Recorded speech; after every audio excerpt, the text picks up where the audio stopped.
Hey, welcome back to Camp Impact. I want to show you the community bathrooms and what to expect with them, because over my shoulder here you can see we have a men's side and we've got a women's side. See, in between though we have 1, 2, 3, 4 different changing shower areas, and show you exactly what I talk about. So we call these shower and changing rooms, and so each one has a vacant button as well as an occupied button. You can see in here you've got a nice changing room for the beach, and you can shower off as well.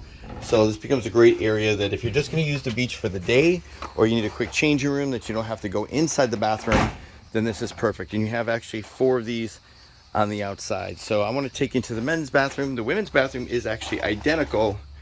It's just a mirror image. So as you walk in, you see that there's 2 sinks as well as 2 showers and 2 stalls. And so a few things, a lot of issues have happened where people wave their hands under here and then immediately it doesn't turn on and they think this is a button. It's really important that if anyone pushes this, it actually will completely dismantle the entire sink, and we have to actually call a technician to get it fixed. So real important that people just wave their hands under there. Try to be as touchless as possible, so your hands have to be a little bit farther back to do it, but most people are used to this.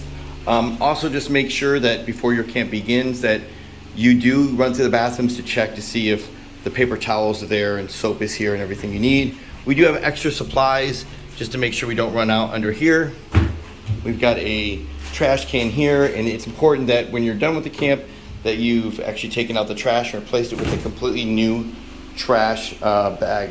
Now if we go over here, you can see we've got 2 stalls, and what's important about the stalls is that there's toilet paper, and you cannot use the thick toilet paper here. It's a very bad because it will plug up the actual drain field. So that's to have a very, very thin toilet paper. And so it's just important that if you ever do get a clog, just noted that your campers have to realize that it's not like their house where they have septic in a sewage system. So then you've got 2 showers in here. And what we find out is sometimes, because this actually shares a drain below, it doesn't happen in the men's, but it happens in the women's, that women's hair fall out a lot.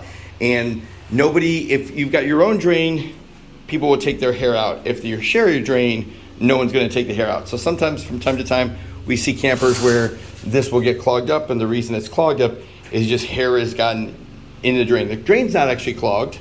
I kind of show you here. The drain's not actually clogged, but it's actually this area right there. Now the next thing is you can see there's leaves in there right now.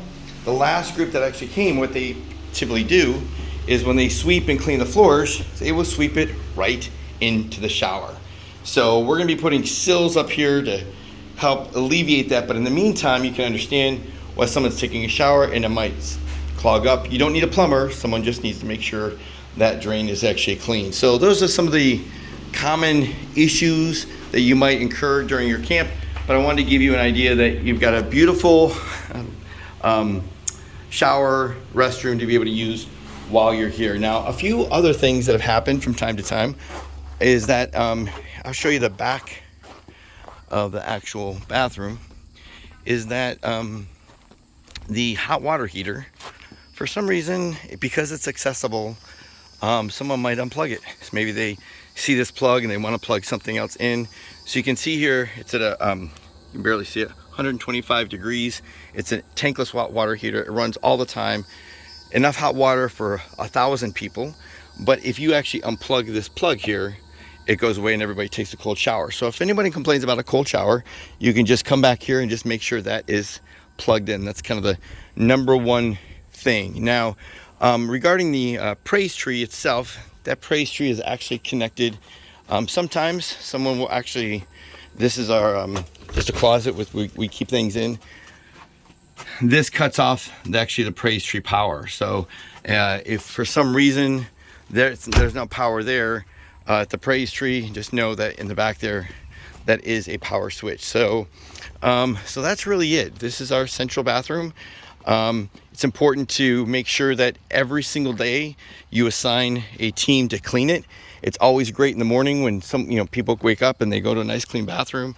And so make sure you've assigned a team, give them some points, make it a challenge, rotate, make part of their leadership, part of their service project, where they're coming through, they're sweeping everything out, they're making sure no one's left anything, and bathrooms every single morning are cleaned out. And then specifically make sure there's no issues regarding the drains in the shower. So thanks for watching, and hope you have a great experience with our community restrooms.